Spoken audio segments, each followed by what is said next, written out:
성도님들 반갑습니다. 오늘 9월 21일 주일 말씀 전하도록 하겠습니다. 본문 말씀 베드로후서 1장 19절입니다.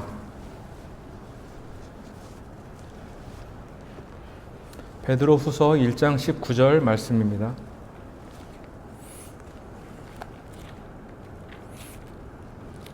한 구절 말씀 우리 한 목소리로 함께 같이 읽도록 하겠습니다. 베드로후서 1장 19절입니다. 시작. 또한 우리에게는 더 확실한 대언의 말씀이 있으니 날이 새어 샛별이 너희 마음속에 떠오를 때까지 너희가 어두운 곳에서 비치는 빛을 대하듯이 말씀에 주의를 기울이는 것이 잘하는 것이니라. 아멘. 기도드리겠습니다. 하나님 아버지 감사드립니다. 세상의 빛으로 오신 예수 그리스도를 이 시간 기억하게 인도해 주십시오. 세상은 악하나 또 빛으로 이 세상에 오셔서 모든 어둠을 밝혀주시며 또 빛 대신 예수 그리스도의 그 생명을 우리가 받을 수 있게 해주신 것을 감사를 드립니다. 또 말씀으로 이 세상에 오신 예수 그리스도를 다시 한번 찬양합니다. 우리가 예수님을 생각할 때에 말씀이시요 또 진리이시요 또 부활이시요 생명이신 예수 그리스도를 이 시간 마음 깊이 묵상하며 또 저에게 주시는 귀한 말씀에 귀 기울일 수 있도록 인도해 주시옵소서. 예수님의 이름으로 기도드렸습니다. 아멘. 네, 오늘 말씀의 제목은 말씀의 주의를 기울이라입니다. 성경에 따르면 지금 우리가 보고 또 살고 느끼고 있는 경험하는 세상의 모든 것들은 그것이 무엇이든지 장차 그 흔적도 없이 모두 사라질 것이라고 성경 말씀은 기록하고 있습니다. 계시록 20장 11절에 이하의 내용을 보면 이런 기록이 있습니다. 또 내가 크고 흰 왕좌와 그 위에 앉으신 분을 보니 땅과 하늘이 그분의 얼굴을 피하여 물러가고 그것들의 자리가 보이지 아니하더라. 또 내가 보매 죽은 자들이 작은 자나 큰 자나 할 것 없이 하나님 앞에 서 있는데 책들이 펴져 있고 또 다른 책이 펴져 있었으니 곧 생명책이라. 이것이 하나님께서 예고하신 온 인류의 마지막 심판 자리의 모습입니다. 불과 두세 구절 정도로 짧게 되어 있지만 온 인류의 모든 사람들은 이 말씀을 기억해야 합니다. 왜냐하면 우리의 죄를 용서함 받지 못하고 구원받지 못하면 우리는 이 심판 자리에 서야 하기 때문입니다. 분명히 지금 제가 읽은 것처럼 하늘과 땅은 사라져 없어질 것입니다. 하늘과 땅은 영원한 것이 아닙니다. 말씀에 기록된 대로 장차 모든 것이 사라지고 그 흔적도 없어질 것이지만 성경은 온 인류의, 온 세상의 마지막에 대해서 기록하면서 그 순간까지도 남아있는 몇 가지가 있다는 것을 성경에 기록하고 있습니다. 두 가지가 있는데 첫 번째는 먼저 죽은 자들의 혼이 영원까지 남아있는 것입니다. 이 죽은 자들의 혼은 땅도 하늘도 없는 공간에서 오직 하나님 앞에 서 있는 그러한 모습이라고 성경은 기록하고 있습니다. 이 혼들은 하나님의 심판을 받고 불호수에서 영원히 있게 될 것입니다. 혼은 사라지는 것이 아닙니다. 사람들은 흔히 말하기를 사람이 죽으면 육체가 장례를 지내고 없어졌기 때문에 그가 더 이상 존재하지 않는 것이다 라고 착각하지만 성경은 그렇게 말씀하지 않습니다. 장차 모든 죽었던 사람들, 특히 구원받지 않은 채로 죽었던 모든 사람들은 하나도 빠짐없이 하나님 앞에 그대로 서게 될 것입니다. 이것이 사실 성경이 말하고 있는 사후세계의 진실입니다. 혼은 예수님을 통해 구원을 받아 하늘에서 살든지 구원받지 못한 채로 지옥에 있다가 다시 하나님 앞에 불림을 받고 심판을 받아 영원한 불옷으로 가든지 영원히 살아있게 됩니다. 하늘에서 영원히 있든지 불호수에서 영원히 있든지 하는 것입니다. 성경에 따르면 사실 우리의 혼은 소멸하거나 마치 수증기처럼 공중에서 분해되는 그러한 것이 아닙니다. 하늘에서든 불호수에서든 영원토록 존재합니다. 혼은 흙 속에서도 썩지 않고 불 속에서도 타지 않습니다. 성경은 이 혼의 영원한 죽음의 고통을 일컬어 둘째 사망이다 라고 기록하고 있습니다. 또 세상의 끝에는 무엇이 남아있는가? 우리의 혼이 하나님 앞에 남아있다고 했고, 두 번째는 바로 하나님께서 소유하신 책들이 있습니다.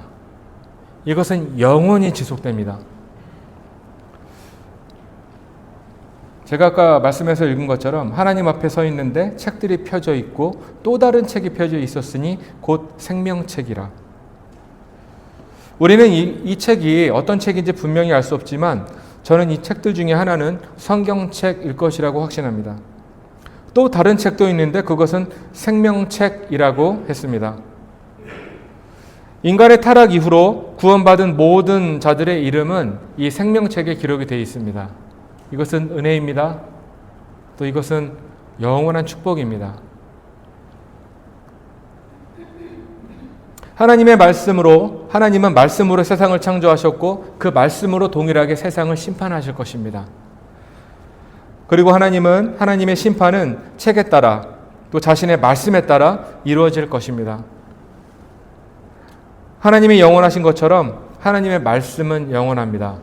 저는 하나님께서 창조하신, 하나님께서 소유하신 것들 중에 그 영원한 것, 그 중에 하나님의 말씀에 관련된 그것을 오늘 말씀을 전하고자 합니다. 말씀에 주의를 기울이라. 말씀은 영원합니다. 하나님의 말씀의 지속성에 대해서는 우리 시편 119편의 두 구절을 통하여 잘 나와 있습니다. 시편 119편 89절은 주의 말씀은 영원히 하늘에 정착되어 싸우며, 이것은 우리가 막 감상적으로 하늘에 하나님의 말씀이 있구나 라는 것이 아닙니다. 제가 아까 말씀에 읽어드린 대로 하나님 앞에 서 있는데 책들이 펴져 있고 또 다른 책이 펴져 있으니 곧 생명책이라고 분명히 있습니다. 저는 이것이 책의 형태로 하늘에 영원히 정착되어 있다고 저는 믿습니다. 또 시편 119편 160절에 주의 말씀은 처음부터 진실하오니 주의 의로우신 판단들은 모두 영원히 지속되나이다. 아멘. 성경에서 영원과 관련되어 나오는 것들은 우리의 생명과 직결된 것들입니다. 하나님의 말씀, 영원한 생명, 또 예수 그리스도, 진리 등과 같은 많은 것들은 영원히 지속되는 것들입니다. 시대가 바뀌어도, 문화가 바뀌어도, 내 생각과 내 관념에 좀 변화가 있어도 이것은 바뀌지 않는 것들입니다. 하나님의 말씀의 위력에 대해서 보자면 위력은 정말 강력합니다. 예레미야 24장 29절은 이렇게 하나님 말씀은 이것이다 라고 기록하기를 주가 말하노라. 내 말이 불같지 아니하냐? 바위를 산산조각 부수는 쇠망치 같지 아니하냐? 또 이 강력한 하나님의 말씀은 고난 중에 위로가 된다고 다윗이 고백했습니다. 시편 119편 50절에서 다윗은 나의 고난 중에 이것이 내 위로가 되었사오니 주의 말씀이 나를 살리셨나이다. 무엇보다 하나님의 말씀이 가지고 있는 최고의 능력 중에 그 최고의 능력 중에 하나는 바로 사람을 살리는, 혼을 구원하는 능력이 있다는 것입니다. 야고보서 1장 21절 말씀에 그러므로 모든 더러움과 넘치는 악을 내버리고 접붙여진 말씀 곧 너희 혼을 구원할 수 있는 말씀을 온유함으로 받으라. 죄인이 그 죄를 용서받고 혼의 구원을 받을 수 있는 유일한 길은 오직 성경뿐입니다. 육체를 입고 있는 모든 사람은 하나님을 만나거나 대면할 수가 없습니다. 하나님은 영이시기 때문이고 또 우리 하나님은 거룩하신 분이기 때문입니다. 내가 아무리 온 마음을 다하여 진심을 다하여 하나님을 부른다고 하나님은 우리와 대면하시거나 우리와 상관하는 분이 아니십니다. 하나님께서 직접 자신을 스스로 나타내기 전에는 어떤 사람도 또 어떤 방법으로든 하나님을 만날 수 없습니다. 그렇지만 하나님께서 자신을 이미 분명히 밝히 드러내신 유일한 곳이 있는데 그것이 바로 성경입니다. 이곳에서 우리는 하나님의 은혜를 발견하고 하나님의 존재와 하나님의 풍요로움과 하나님의 긍휼을 발견할 수가 있습니다. 오늘 본문 말씀에서 사도 베드로는 하나님의 말씀을 더 확실한 대언의 말씀이라고 했습니다. 베드로후서 1장 19절 본문 말씀에 나옵니다. 또한 우리에게는 더 확실한 대언의 말씀이 있으니. 베드로는 왜 이 표현을 썼을까요? 더 확실한 대언의 말씀. 더 확실한 대언의 말씀이라고 할 때 이 더라는 말을 쓴 이유가 있습니다. 우리 사도 베드로가 이 확실한 말씀 앞에 더라는 말을 붙인 이유가 있는데, 우리가 이것을 알기 위해서는 우리가 잘 알고 있는 한 사건입니다. 마태복음 17장에 나오는 한 사건을 저희가 기억을 하셔야 합니다. 예수님은 당시에 자신의 사랑하는 세 제자, 누굴까요?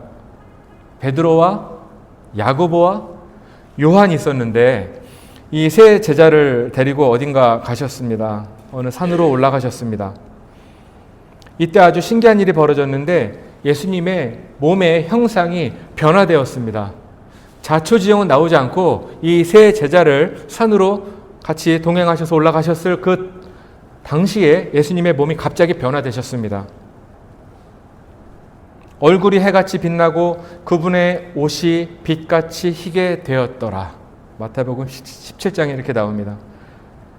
사실 이 예수 그리스도의 변화되신 몸은 영광스러운 몸이셨고, 장차 하늘로부터 다시 오실 예수 그리스도의 영광스러운 모습이었습니다. 제자들은 예수님의 모습을 만지고 싶었습니다. 예수님 만지지 말라고 하셨습니다. 예수님의 이 세 제자는 이 모습을 모두 목격했습니다. 자세히 목격했습니다. 그리고 그때 하늘에서 한 음성이 들렸습니다. 이 사람은 내 사랑하는 아들이라. 내가 그를 매우 기뻐하노니 너희는 그의 말을 들으라. 말씀에 대한 것들을 말씀하셨습니다. 그의 말을 들으라. 예수님의 세 제자들은 이 음성도 아주 분명히 들었습니다. 이 사건을 통해 베드로를 비롯한 이 두 명의 이 세 제자들은 예수님에게 앞으로 있을 세상의 사건과 예수님의 다시 오심에 대해서 몇 가지 진리들을 분명히 알게 되었습니다. 그것은 바로 무엇이었냐면, 그것은 얼마 후 예수님이 십자가에서 달려 죽으실 것이다. 그리고 부활하시고 영화로운 몸을 입을 것이다. 그리고 세상에 다시 오시는데 먼저 엘리야가 올 것이고 예수님께서 영광 가운데 다시 오실 것이다. 라는 몇 가지 아주 장엄한 진리들을 그들은 예수님께로부터 받았습니다. 이 사건이 베드로에게 얼마나 큰 사건이고 분명한 체험이었겠습니까? 일평생 그 모습은 잊혀지지 않을 것입니다. 물론 베드로는 예수 그리스도의 부활하신 모습, 고난당하신 모습과 조롱당하시고 피에 얼룩진 육체의 모습을 기억하고 있었겠지만, 정말 중요한 모습을 목격했어요. 체험했습니다. 이 사건은 베드로에게 확실한 믿음의 증거가 되었을 것입니다. 그리고 아마 장차 예수 그리스도께서 오신다는 그 흔들림 없는 믿음의 기초가 되는 그런 사건이었을 것입니다. 다시 한번 우리 본문 베드로후서 1장 19절로 가보겠습니다. 또한 우리에게는 더 확실한 대언의 말씀이 있으니. 우리 베드로후서 1장 16절 말씀을 한번 보시겠습니다. 제가 마태복음 17장의 내용이 간략히 다시 한번 나옵니다. 우리가 너희에게 우리 주 예수 그리스도의 권능과 오심을 알려줄 때에 교명이 꾸며낸 이야기들을 따르지 아니하였으며 우리는 그분의 위엄을 눈으로 본 자들이라. 뛰어난 영광으로부터 이러한 음성이 그분께 나서 이르기를 이 사람은 내 사랑하는 아들이라. 내가 그를 매우 기뻐하노라 하실 때에 그분께서 하나님 아버지로부터 존귀와 영광을 받으셨느니라. 하늘로부터 나온 이 음성은 우리가 그분과 함께 거룩한 산에 있을 때에 들은 것이니라. 그리고 성도 여러분, 19절 말씀을 이어서 기억하십시오. 또한 우리에게는 더 확실한 대언의 말씀이 있으니. 내가 목격하고 예수님의 변화된 분명한 모습을 본 내 체험은 너희들도 바꿀 수 없는 분명한 체험이고 이거는 분명한 사실이다. 그렇지만 더 확실한 것이 있다라는 것입니다. 또한 우리에게는 더 확실한 대언의 말씀. 뭐에 대한 비교로서 이 더 확실하다는 것을 말했냐면, 내가 마태복음 17장에서 겪었던 예수님의 변화된 모습, 그분이 장차 이루실 그 영적인 모든 일들, 세상에서 이루신 일들 내가 보았고 체험했는데 그것보다 더 확실한 것을 너희에게 알려주겠다는 것입니다. 그것이 바로 우리가 들고 있는 66권의 성경을 말하고 있습니다. 또한 우리에게는 더 확실한 대언의 말씀이 있으니 날이 새어 샛별이 너희 마음속에 떠오를 때까지 너희가 어두운 곳에서 비치는 빛을 대하듯이 말씀의 주의를 기울이는 것이 잘하는 것이니라. 예수님을 두 눈으로 목격한 자의 입에서 내 확신과 내 체험보다 더 확실한 것을 너희에게 알려줄 것인데 이것은 대언의 말씀이다라고 하는 것입니다. 사도 베드로는 이미 예수님의 영광을 보았고 다시 오심의 확신이 그 누구보다도 확실하고 강했던 사람입니다. 그런데 베드로가 살던 당시에 사람들에게 예수님께서 다시 오신다는 사실을 전하니까 사람들로부터 이런 반응이 쏟아졌습니다. 당신들의 말을 어떻게 믿을 수 있냐? 더 확실한 증거를 보여달라. 어떻게 죽은 자가 살아서 다시 올 수 있는가? 당신들의 말은 조작의 가능성이 있고 사람들을 선동할 수가 있다. 이렇게 비아냥하는 것입니다. 그래서 베드로가 이렇게 말합니다. 나는 예수님과 3년 반을 동행했다. 그분이 변화되는 것도 보았다. 하늘로부터 하늘의 음성도 들었다. 예수님과 관련한 나의 모든 발언은 사실이고 진리이다. 거짓이 아니다. 그렇지만 당신들이 보기에 이것이 내 개인적인 일이고 사적인 체험으로 여긴다면 나는 당신들에게 정말 확실한 증거를 보여주겠다. 그것은 바로 더 확실한 대언의 말씀입니다. 오늘 말씀의 제목은 말씀의 주의를 기울이라입니다. 오늘 본문 말씀은 예수님께서 오시는 마지막 때와 관련이 있는 말씀입니다. 특별히 많은 사도들과 달리 베드로는 마지막 때에 특별히 많은 경고를 본인의 서신에서 기록을 했습니다. 베드로는 오늘 본문 말씀 후반부에 저와 성도님들에게 그리고 모든 그리스도인들에게 이렇게 당부합니다. 이 말씀의 주의를 기울이는 것이 잘하는 것이니라. 우리가 물론 많은 신앙의 경력과 신앙의 통찰력과 나의 믿음의 경력이 있다 할지라도 내가 이 세상을 살아갈 때에 우리의 믿음을 궁극적으로 움직이고 걷게 하는 것은 하나님의 말씀이 되기를 원합니다. 말씀의 빛이 우리를 움직여야지 우리가 우리의 삶을 움직이는 것은 굉장히 위험한 것입니다. 한 가지만 더 말씀드리고 오늘 말씀을 마무리하고자 합니다. 본문에 아주 특이한 표현이 한 가지 나옵니다. 말씀의 중반 부분을 한번 보십시오. 날이 새어 샛별이 너희 마음속에 떠오를 때까지 라는 말씀입니다. 우리가 말씀의 주의를 기울이는 것이 잘하는 것이라고 했는데 얼마 동안 이렇게 해야 되는 것이냐라는 것입니다. 날이 새어 샛별이 너희 마음속에 떠오를 때까지라고 했습니다. 분명히 뭔가 영원토록 할 것이 아니라 어느 중요한 경점, 한 시점을 베드로는 제시했습니다. 제가 성경에서 발견하는 아주 아름답고 특이하고 좀 서정적인 표현 중에 단연 으뜸이라고 생각하는 그 구절 중에 하나가 오늘 읽은 이 본문 말씀, 특별히 이 중간에 있는 말씀입니다. 베드로는 예수님을 만나서 제자가 될 때까지 갈릴리 바다에서 평생 고기만 잡던 어부였습니다. 물론 야고보도 어부였고 요한도 어부였습니다. 주로 많은 고기를 잡기 위해서는 밤 시간을 공략합니다. 베드로 역시 수많은 날들을 어두운 밤 하늘 속에서 고기를 잡느라 세월을 보낸 것은 우리가 잘 알고 있습니다. 그래서 아마 예수님은 새벽에 베드로를 만나러 바닷가로 가셨을 것입니다. 그런 자신의 인생의 경험을 통해서 베드로는 앞을 전혀 볼 수 없게 만드는 그 길고 긴 어둠도 샛별이 뜨면 그 어둠의 끝이 오고 있다는 것을 잘 알았습니다. 성도 여러분, 혹시 샛별이 무엇이라고 생각하십니까? 이 샛별은 금성입니다. 이 샛별은 금성을 말합니다. 샛별은 해가 뜨기 전 언제나 동쪽 하늘에 같은 위치에 해가 뜨기 전에 항상 보이는 작은 빛을 말합니다. 해가 질 때 이 금성은 붉은 빛을 띠다가 해가 뜨기 직전 몇 시간 전에 칠흑 같은 어둠 속에서 우리 금성이 보입니다. 환한 빛을 띠는데 마치 별 같기도 한데 유난히 밝은 어떤 빛이 떠오르는데 우리 사도 베드로는 이 별에 대해서 언급을 했습니다. 바로 샛별인 것입니다. 샛별이 지고 불과 몇 분이 지나지 않아서 동이 떠오르게 됩니다. 곧 태양이 떠오릅니다. 이 태양은 바로 의의 태양이신 예수 그리스도를 말합니다. 그러면 이 샛별은 도대체 무엇일까요? 의의 태양이신 태양이 예수 그리스도라면 이 샛별은 무엇일까요? 저는 말씀을 보면서 이 샛별도 역시 예수 그리스도라고 생각했습니다. 성경에 나오는 모든 빛에 관련된 것은 예수 그리스도와 연관이 있고 그분을 상징합니다. 어둠을 물리치는 두 번의 빛. 태양은 우리 말라기서 4장에 나오는 대로 예수님의 재림을 말하고 예수 그리스도의 오심을 말합니다. 그에 앞서 떠오르는 샛별은 자신의 신부를 취하러 조용히 오시는 신랑 대신 예수 그리스도의 오심이라고 저는 믿습니다.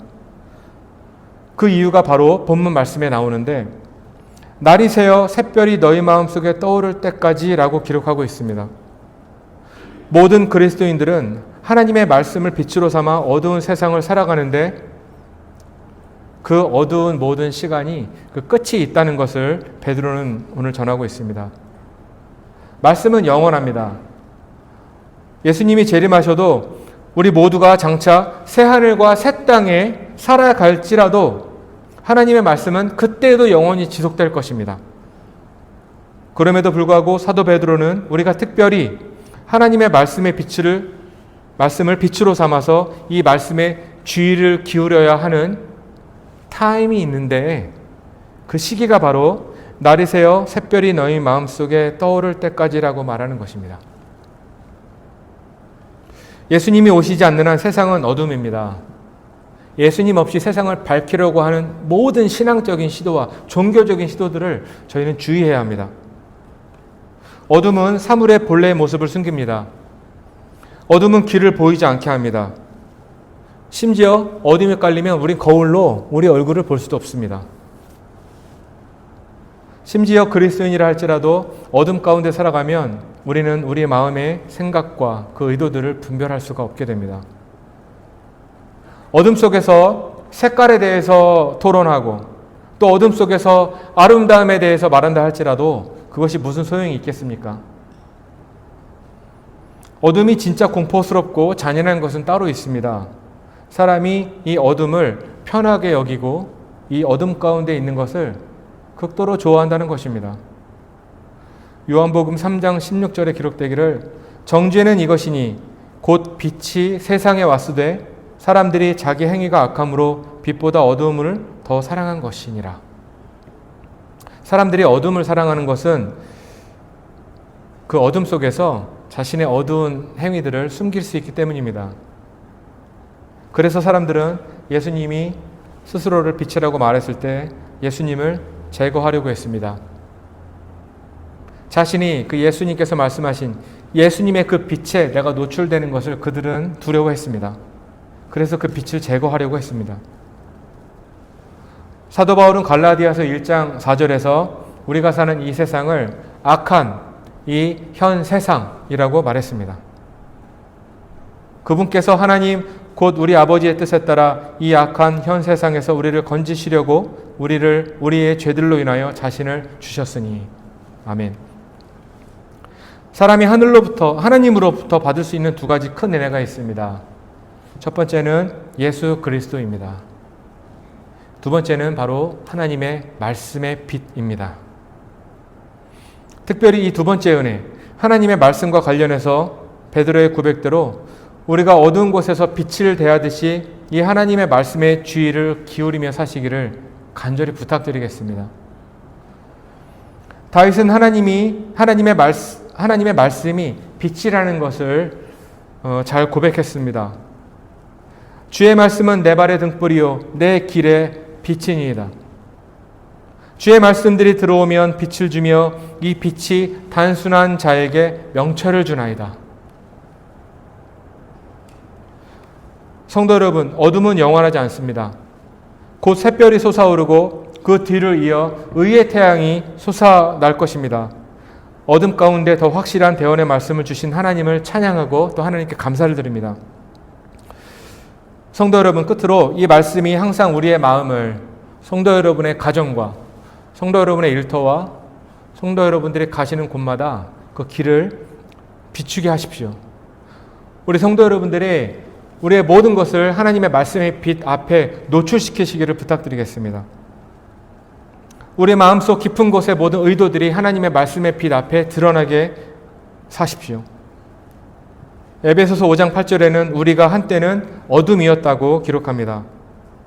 그렇지만 이제는 주 안에서 빛이니 빛의 자녀들로서 걸으라.